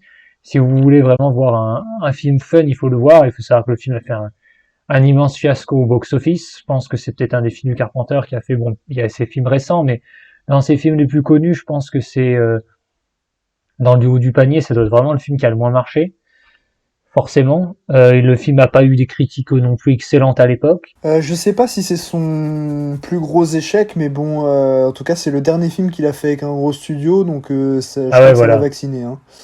Ouais, je comprends tout à fait, et c'est vraiment dommage, parce que c'est un film qu'il faut vraiment donner une chance, parce que Mais bon, de C'est toute un façon, film des qui est... échecs, Carpenter, il y en a eu quelques-uns, hein. The Thing, ça a Ouais, été c'est ça. Même The un Thing a été un bide échec, donc c'est pour retentissant. dire, ouais. C'est clair. Bah, The Thing, Ah, mais il a marché, lui, avec la vente de cassettes à l'époque. Ouais, c'est Ouais. la vidéo qui a rattrapé, ouais. Contrairement à Jack Burton, qui lui, même en vidéo, il n'y a pas non plus fait succès, quoi. C'est pour ça qu'on n'entend point parler de ce film-là, d'ailleurs. Moi, Pourtant, c'est typiquement un film de vidéoclub, ça. Hein. Alors là, Ouais, c'est un film vidéoclub, puis on en parle Dommage. vraiment depuis quelques années. Hein. Oui, c'est ça. Hein. Parce qu'il y a eu des remasterisations. Là, il est parti avec les plateformes de streaming, etc. Les gens, ils ont pu le découvrir. Parce que maintenant, il y a une sorte d'éditorialisation aussi, grâce à Internet, etc. Les gens qui recommandent. Ça... Est-ce que tu voulais rajouter peut-être quelque chose, Mathias ? Non, ça, et c'est juste, ouais, par rapport à ça, c'est vrai que moi j'ai appris son existence presque tardive, en fait. Généralement, quand on parle de Carpenter, on va parler de Thing, Halloween, tout ça, et Jack Burton, il passe un peu à côté, c'est dommage, parce que c'est comme L'Ordre de la Folie, ça fait partie de ces films, même s'ils ont rien à voir entre eux, de ces films moins connus qu'il faut Ouais, voir, t'as raison. enfin, que je conseille vraiment. T'as raison parce que L'Antre de la Folie, c'est pareil. C'est vraiment, Ouais. je dirais, pendant ma période lycée où j'ai découvert son existence. Hein. Tu vois, je Ouais, n'avais mais jamais c'est entendu pareil. parler. Vince, est-ce que tu as quelque chose à rajouter sur Jack Burton ? Oui, en fait, c'est un film que j'ai découvert la première fois quand je me faisais un cycle Carpenter où je me matais tous ces films. Et je l'avais trouvé vraiment ultra fun et jouissif et ultra atypique en fait dans sa filmo, c'est un ovni. Et puis je l'ai revu récemment après plusieurs années à écumer le cinéma hongkongais, les films d'arts martiaux, etc. Et déjà j'ai eu toujours autant de plaisir à voir le film pour juste le plaisir de visionnage qu'il procure. Mais du coup, j'y ai compris les références, notamment la principale, je dirais que c'est Zoo, les guerriers de la montagne magique de Choyark. Et après, bon, je crois qu'il y a d'autres influences dans la kung-fu comédie. Je pense du côté de Jackie Chan, Sammo Hung, etc. Ça m'étonnerait pas. Et ça se tient vraiment très bien en fait. Les scènes de combat sont plutôt bien foutues. La direction artistique est super. Non, c'est un film vraiment ultra fun. C'est vraiment un gros plaisir. Et je pense que ouais, vous pouvez kiffer le film, que vous soyez novice dans la filmo de Carpenter, n'ayant vu aucun film hongkongais, ou bien si vous êtes un spectateur plus averti. Mais en tout cas, c'est un bon petit film à voir, quoi. Ce que j'aime bien aussi, c'est l'effort qui est fait sur les langues. Parce que les personnages qui parlent pas tous anglais, tu vois, c'est... Ouais, il y a un peu de chinois, ouais. C'est vrai que c'est assez rare maintenant pour le mentionner, parce que maintenant, quand il y a des différences ethniques, ils parlent presque tous la même langue, ou alors c'est vraiment pour deux répliques, et après ils repassent à l'anglais. N'est-ce pas Prey ? Ah oui, non mais... si dès que t'as l'occasion de foutre un taquet après, tu le fais. D'ailleurs, Will, est-ce que t'as vu d'autres films qu'on peut classer dans les gros délires de Carpenter ou... Pas de mémoire, si ce n'est Dark Star, que j'ai moyennement apprécié. Vince en parlait rapidement, mais qui est quand même tout de même intéressant pour voir son évolution. Sinon, rien d'autre de mon côté. Ok. Après, si tu parlais tout à l'heure de Escape from LA, donc Los Angeles 2013, qui est donc la suite de New York 97. Alors ça, vraiment, c'est un sacré délire. C'est-à-dire que... moi, je sais que la seule chose que j'ai vue du film, c'est un extrait de Kurt Russell sur sa moto qui passe de camion en camion ou je sais pas quoi. Ouais. Ghost Rider.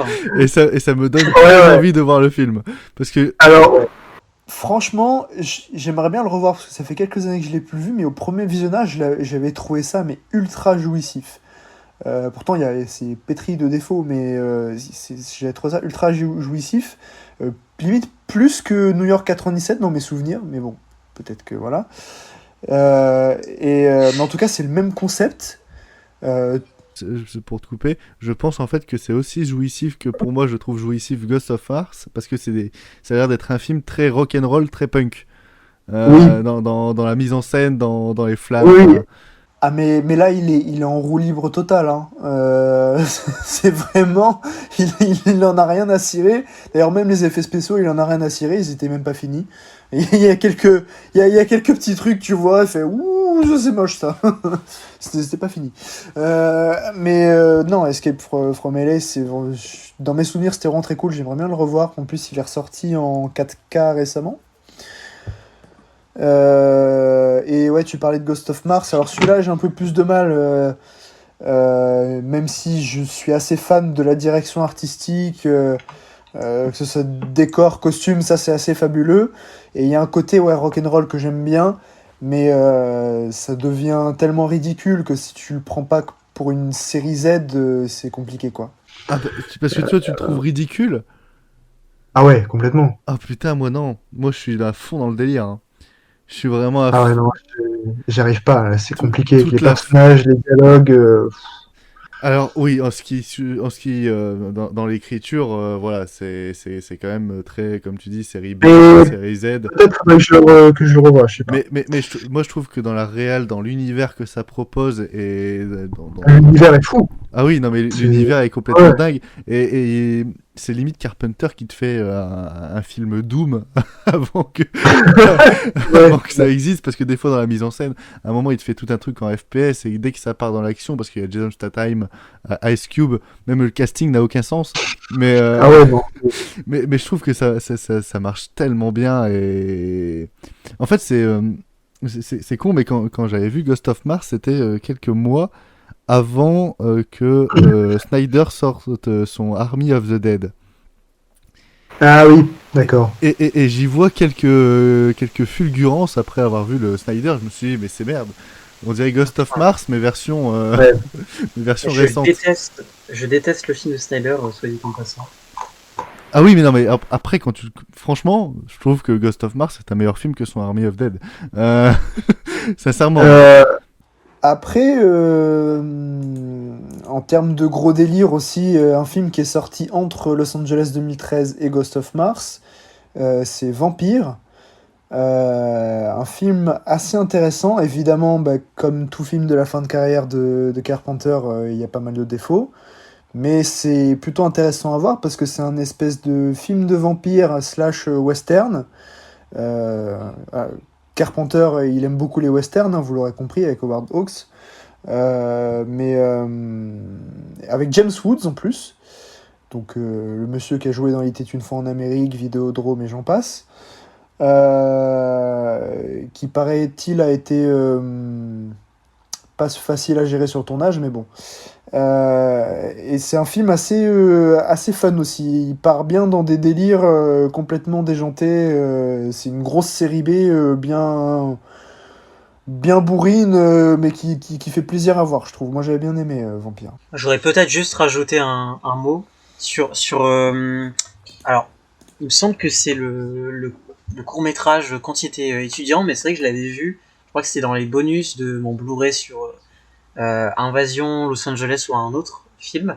Mais c'est son court-métrage Captain Voyeur qui n'a absolument aucun sens et que j'aime beaucoup parce que je trouve qu'il y a déjà toutes ces idées de mise en scène dans son film, mais on n'y comprend absolument rien. C'est limite du...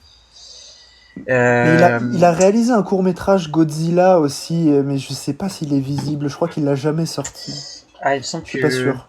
Ouais, il me semble que c'est pas visible. Et j'ai eu le temps de rattraper aussi un autre film de Carpenter, rien à voir, mais ce serait plutôt pour la deuxième catégorie. C'est son téléfilm en fait. Je crois que c'est Meurtre au 36e étage. Au 43e étage, ouais. Ouais, voilà, au 43e étage. Et c'est un espèce de thriller avec une femme qui est piégée, enfin qui est pas piégée mais qui est observée par un tueur et qui à peu près tous les soirs en fait reçoit des appels de menaces de la part de ce tueur en question. Et en fait c'est malheureusement un téléfilm, tout ce qu'il y a plus téléfilm.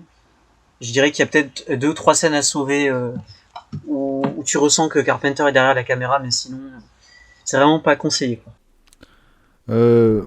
Mathias, bah attends, j'allais demander à Mathias, est-ce qu'il y a un film dans les bons gros délires que t'aimerais parler Bah, pas vraiment en soi, parce que j'en ai pas vu d'autres. Moi, il y a Vampire qui me tente pas mal. T'en as parlé, là, Vince. T'en as parlé, hein, je dis pas de conneries. Avec James Woods, ouais, c'est... celui-là me tente vraiment pas mal. Après, il y a Escape from LA 2013, c'est ça, donc la suite New York 97 que j'aimerais bien voir. Mais c'est vrai que dans les gros délires, ouais, il y en a quelques-uns qui me manquent. C'est les films qui m'intéressent le plus, en tout cas, de sa filmographie, ouais. Ah si, en vrai, moi, j'aurais peut-être demandé à Vince ce qu'il pense du film.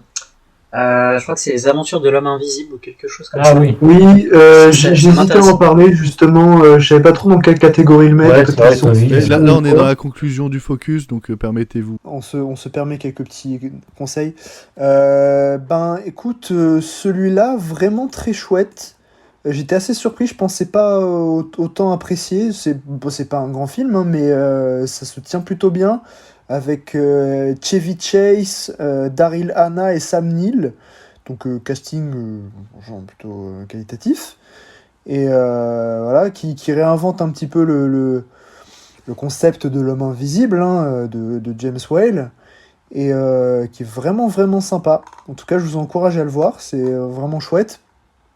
Et qu'est-ce que je veux dire ? Oui, il y a un truc qu'il a réalisé. Alors, il y a une série qui s'appelle Masters of Horror, qui est une série anthologique où chaque épisode est réalisé par un réalisateur différent. Exactement. Carpenter en a réalisé 2. Moi, j'en ai vu qu'un pour l'instant, et c'est celui-là dont je voulais vous parler. C'est l'épisode qui se nomme La fin absolue du monde.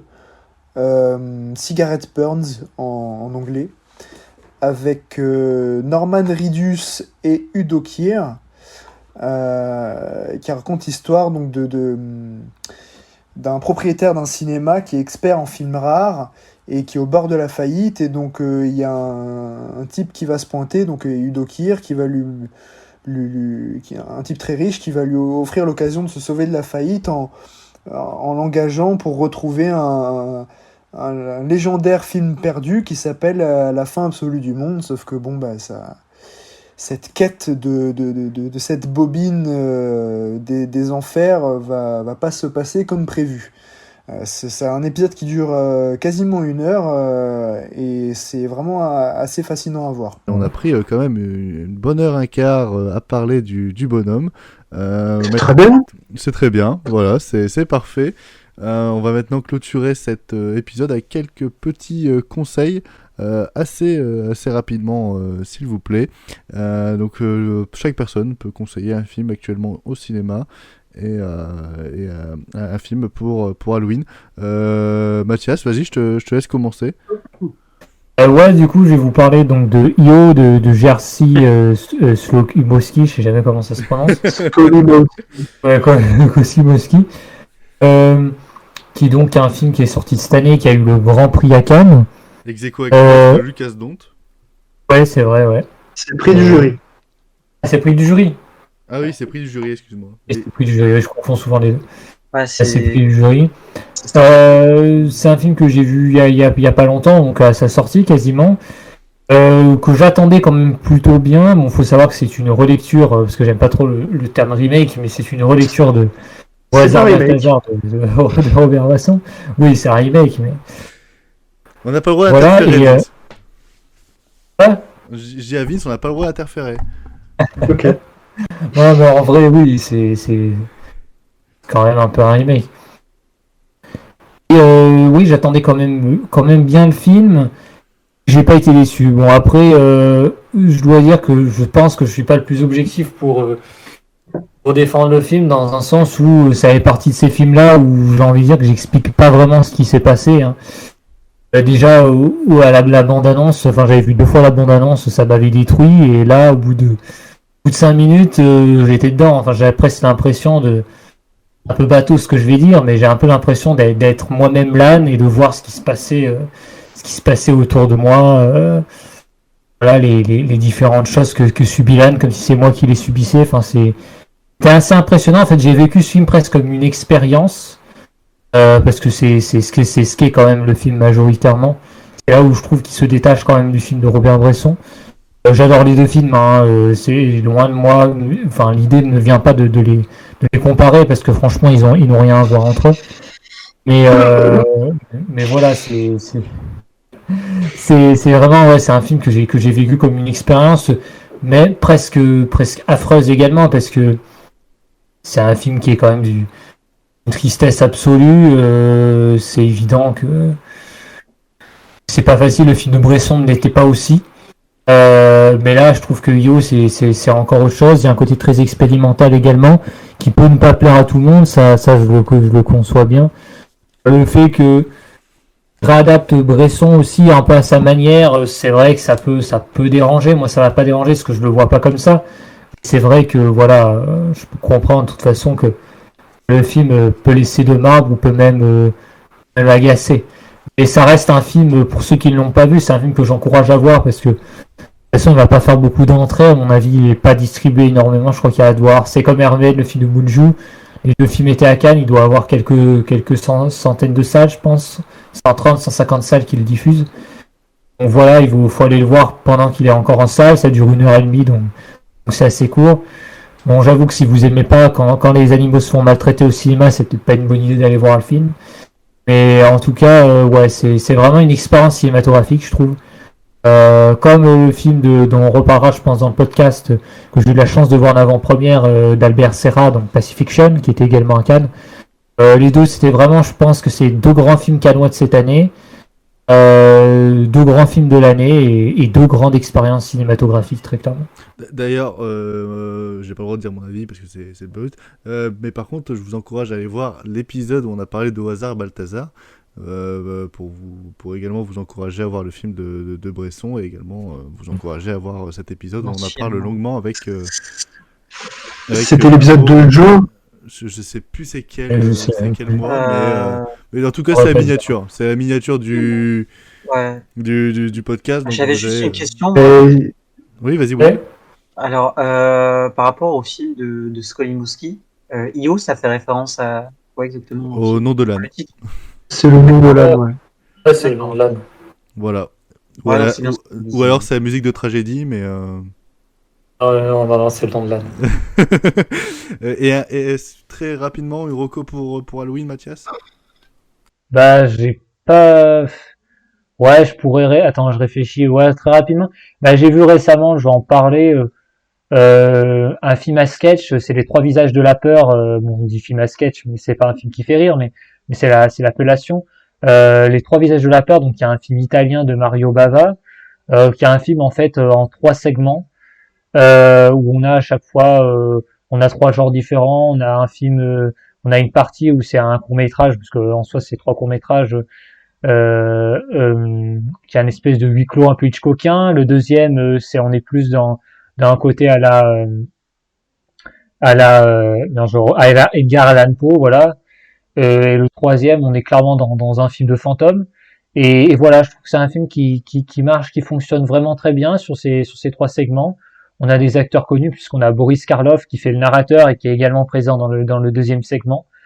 Mario Bava est un cinéaste assez intéressant et fascinant, je trouve. Et ce film-là rend vraiment hommage à sa filmographie. Bon, c'est un de ses films les plus célèbres. Et je pense que c'est un film parfait pour Halloween. C'est pas un film qui est très gore, si vous n'aimez pas forcément le gore. C'est un film qui fait quand même globalement peur. Bon, c'est sûr qu'il n'y a pas énormément de jumpscare, c'est pas un film qui fonctionne là-dessus, c'est plus un film de véritable ambiance horrifique, surtout le troisième segment. Mais voilà, c'est un film à voir et que je vous le conseille. Si vous aimez les films de Mario Bava, ces films dans ces ambiances un peu à la Halloween, c'est un film qui fonctionne vraiment bien. Merci pour ces précieux conseils. Donc c'est EO au cinéma et Les Trois Visages de la Peur, trouvables certainement en DVD ou en Blu-ray quelque part. William, un conseil d'un film récent actuellement? Alors, ouais, moi je ne vais pas pouvoir parler vraiment de films sortis dernièrement parce que j'en ai vu très peu, avec le manque de temps. Mais je veux bien vous conseiller Blonde, le fameux Oui. Blonde sorti sur Netflix, Le fameux. qui a fait parler de lui, en tout cas sur la sphère cinéphile, et qui est franchement, je trouve, un film très fort et Oui. assez important quand même sur cette année de cinéma, avec une performance magnifique de Ana de Armas pour le personnage de Marilyn Monroe. Et Dieu sait que pourtant, moi le premier, j'étais pas convaincu quand j'ai entendu l'annonce, mais elle incarne vraiment à merveille, que ce soit sur les mimiques de l'actrice, ou même sa dualité psychologique, la personne qui était Norma Jean, donc vraiment une très belle performance. Et au-delà de ça, un film techniquement assez irréprochable, vraiment un drame très prenant et très fort. Après, voilà, c'est quand même un film qui a des partis pris assez particuliers, et on pourrait facilement lui reprocher d'adapter justement ce que l'auteur de du faux roman biopic disait déjà, mais voilà, sur des passages qui se sont pas vraiment passés dans la vie de Norma Jean, mais pour le reste, voilà, ça reste quand même un film vraiment très très fort, et surtout un film Netflix qu'on n'espérait pas voir, parce que ça n'a rien d'une production Netflix, et ça aurait dû même être un film pour les salles de cinéma, quoi. C'est vrai qu'on se retrouve à le voir sur une plateforme. Le seul qui l'a pas aimé de l'a VOD, vu au cinéma ici. Ouais. Et a dormi. Voilà. Mais très franchement, pour moi, le film méritait la salle de cinéma. Voilà. Ah, alors par Donc, contre, ça, je suis d'accord. Je suis d'accord. Mais comme presque tous les bons films Netflix, quoi. Ouais. Voilà. Et une reco pour Halloween, Will? Ouais, alors moi je vais vous conseiller un film bien barré que j'ai vu hier. C'est un film d'horreur espagnol sorti en 1987, ça s'appelle Angoisse. C'est réalisé par Bigasuna, et en fait c'est un film qui a eu le prix des meilleurs effets spéciaux à l'époque au festival Goya, je crois. Si je me trompe pas, je sais plus le nom du festival, mais je crois que c'est C'est ça. une cérémonie, les Goya, c'est les Oscars Ouais, d'Espagne, c'est non ça, je crois. Ouais, il me semble que c'est ça. Mais en tout cas, c'est un film vraiment intéressant et assez déstabilisant, parce que en fait, si vous voulez, on va suivre. En fait, c'est un petit peu comme si on a le tout premier segment de La Cité de la Peur, c'est-à-dire qu'on a un film d'horreur bien barré avec un gars qui est un petit peu schizophrène, et qui veut absolument récupérer les yeux de femmes ou d'hommes, en fait, dans une clinique. Il travaille comme un assistant dans une clinique pour récupérer leurs yeux afin de les mettre sur... en fait, en gros, ce qu'il souhaite faire, c'est prendre leurs yeux et les mettre sur sa vie oculaire, parce que lui, il a une maladie une maladie dégénérative, et en gros il perd de plus en plus sa vision, et évidemment sa mère, elle est complètement folle, on dirait même un personnage d'un film de David Lynch.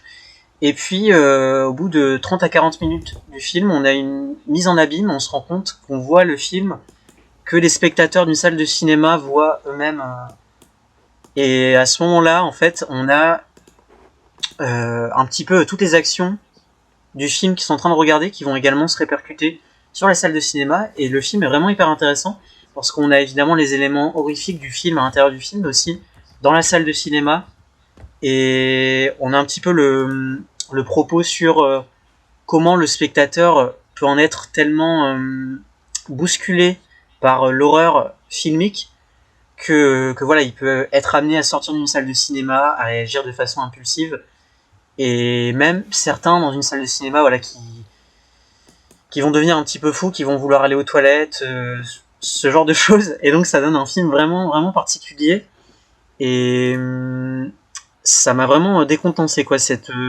rupture en plein milieu du film. On passe dans une salle de cinéma où voilà, on a une mise en abîme complète.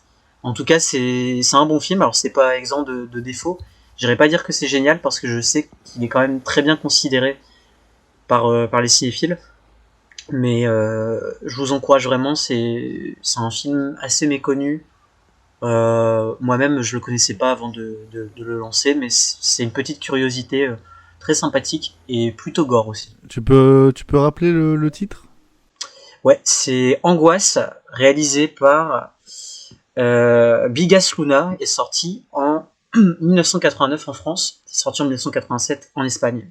Ok, bah parfait, hein. Donc n'hésitez pas à aller voir Angoisse et également à découvrir Blonde sur Netflix. Moi je vais vous conseiller L'Innocent, actuellement au cinéma, qui est en train de réaliser des très bons chiffres par rapport à la carrière du réalisateur et également par rapport à ce qu'on pouvait lui prédire, mais parce que le bouche à oreille est très bon et c'est pas pour rien, c'est parce que c'est une bonne comédie romantique et de thriller, braquage. C'est autre chose. Oui, c'est un melting pot de plein de genres. On passe du polar à la comédie romantique au film de braquage, et c'est vraiment très plaisant, avec en plus un quatuor d'acteurs absolument fantastique. On retient notamment Louis Garrel, Noémie Merlan aussi, qui n'a jamais autant brillé pour moi que dans ce film, notamment avec tout un dernier acte, et notamment toute une très longue séquence dans un restaurant qui est pour moi Incroyable. Qui est pour moi l'une des meilleures scènes de l'année. Voilà, c'est L'Innocent, c'est absolument génial, que ce soit pour les acteurs qui sont au-dessus, pour un Louis Garrel qui, depuis qu'il s'est révélé dans la comédie, dans le film de Maïwenn qui était ADN, ne veut plus quitter ce genre. Il me semble que c'était ADN où il s'est révélé dans la comédie, hein. Il en a fait d'autres avant quand même. Ouais, c'est d'autres, parce que le redoutable des Anavicius, c'était déjà le cas. Excuse-moi, oui, le redoutable. C'était ça, ADN, oh la vache. Ah bah excuse-moi, on a les références qu'on mérite. Mais sinon, depuis que Louis Garrel a touché à la comédie et il se différencie un peu de sa famille, il donne un vent de fraîcheur au cinéma français, et il le prouve encore avec ce film-là, L'Innocent, absolument remarquable. Et voilà, peut-être que vous avez versé votre petite larme à la fin, tellement c'est beau. J'ai envie de vous recommander A Girl Walks Home Alone at Night, qui est un film réalisé par Anna-Lily Amirpour, qui va sortir bientôt, prochainement, et qui fait déjà les festivals Mona Lisa in Blood Moon, quelque chose comme ça, qui est pas ouf, mais A Girl's Walk Alone at Night, putain, galère, est un film de vampire iranien, qui est presque entièrement en noir et blanc, et qui est un peu un It Follows vampirique, très punk, très rock'n'roll, et pour du cinéma iranien, c'est assez vivifiant, qui parle, comme on pourrait se le douter, avec ce thème de vampire, de sexe, de sang, c'est un film très bis, mais en même temps très film d'auteur, c'est-à-dire que le film va être très contemplatif, va faire reposer ses plans. On va avoir des fois des plans fixes qui vont durer 6-7 minutes, sur juste des gens qui dansent et qui sont en train de s'exciter à boire leur sang. Mais c'est quelque chose de très vivifiant, de très impactant. Enfin, on ressort pas indemne, et c'est une ambiance que j'aimerais retrouver, qu'elle essaye de refaire dans son prochain film là, qui va bientôt sortir, mais qu'elle ne réussit pas, parce que justement c'était ce côté un peu film iranien de vampire qui parle de choses qui sont normalement bannies en Iran, qui rend ce film absolument incroyable. Donc ça s'appelle A Girl Walks Home Alone at Night. Vous devez le trouver certainement sur des plateformes de streaming. Moi en tout cas je l'ai vu en VOD sur Viva. Donc voilà, n'hésitez pas à aller voir des films sur Viva, notamment tous les films de Carpenter qu'on vous a énoncés. Il y en a certains qui sont... Il y en a beaucoup et c'est pas cher. Et c'est pas cher, exactement. Voilà, c'était pour mes recos. Vince, une petite reco d'un film actuellement au ciné. Oui, j'aurais pu vous recommander L'Innocent parce que c'est trop bien et Luana a eu raison de nous en parler. J'ai écrit une petite critique aussi sur le site. Voilà. Autopromo. Mais du coup, je vais vous parler de RMN de Christian Mungiu, qui avait obtenu la Palme d'Or pour 4 mois, 3 semaines, 2 jours. Voilà, très bon film. Voilà, et il a eu un autre prix aussi, il me semble, pour un autre film, je sais plus. Mais bref, c'est son nouveau film qui est passé aussi par Cannes cette année, qui n'a malheureusement rien eu, comme quoi le jury de cette année a fait beaucoup d'erreurs. En fait, bon, je vous fais le topo, ça se passe en Transylvanie. Oui, non, t'inquiète. Ça se passe en Transylvanie, non pas dans le village de Dracula, mais dans une région de Roumanie, dans laquelle se trouve une usine qui fabrique du pain. Et en gros, ils sont en manque de main-d'œuvre et ça fait des semaines et des semaines qu'ils cherchent à recruter des locaux, hein, des ouvriers pour travailler dans l'usine. Sauf que personne n'est intéressé. Du coup, ils finissent par désespérer et à aller rechercher des travailleurs étrangers. Et notamment, ils font venir trois Sri Lankais. Bon, rien de bien choquant là-dessus. Hein. Après tout, si t'en trouves pas sur place, il faut bien trouver ailleurs. Sauf que la venue de ces 3 travailleurs sri-lankais ne va pas du tout être accueillie d'un bon œil de la part de la communauté des habitants de ce petit village, notamment parce qu'ils sont un petit peu racistes, un petit peu xénophobes, et qu'ils ont peur de se voir envahis petit à petit par une population étrangère. Mais exactement.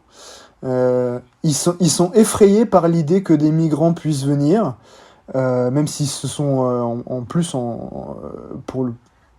pour ce qui est question de ces gens-là, ce sont des types très sympathiques, très bien, pas du tout délinquants ni rien. Enfin, il n'y a aucune raison d'avoir peur d'eux, mais que voulez-vous. Et donc c'est forcément, la tension va grandir peu à peu au sein de cette communauté et ça va pas très bien se passer. Et c'est un film déjà qui est passionnant, voilà, dans ce qu'il raconte et qui est ô combien actuel. Mais c'est aussi un film très intéressant dans la mise en scène qui va user de beaucoup de plans fixes et notamment de plans séquences fixes qui durent plusieurs minutes. J'en garde un en tête qui dure une bonne quinzaine de minutes, si ce n'est plus, d'une assemblée générale, c'est dans le dernier segment du film, donc pour traiter voilà, de qu'est-ce qu'on fait de ces migrants, est-ce qu'on les renvoie chez eux ou non, ou est-ce qu'on les accepte, et voilà, c'est un plan fixe de plus de 15 minutes, où la discussion est absolument passionnante, et une gestion du cadre, de l'avant-plan, du milieu du plan et de l'arrière-plan qui est génial, et c'est un film qui laisse quelques réponses en suspens, qui est assez énigmatique aussi par moments. Bref, j'attends encore de le faire vraiment maturer dans mon esprit parce que je l'ai vu il y a quelques jours, mais je pense que c'est vraiment un des films les plus intéressants qu'on ait eu cette année. Donc je vous encourage vraiment à le voir. Oui, je l'ai vu et c'est... Voilà. Tu retrouves typiquement ce genre de truc. Il y a pareil une scène de dîner aussi en plan séquence où il se passe un truc. Ouais. Christian Mungiu, je kiffe ce mec. Parce que 4 mois, 3 semaines de jour, c'est vraiment incroyable.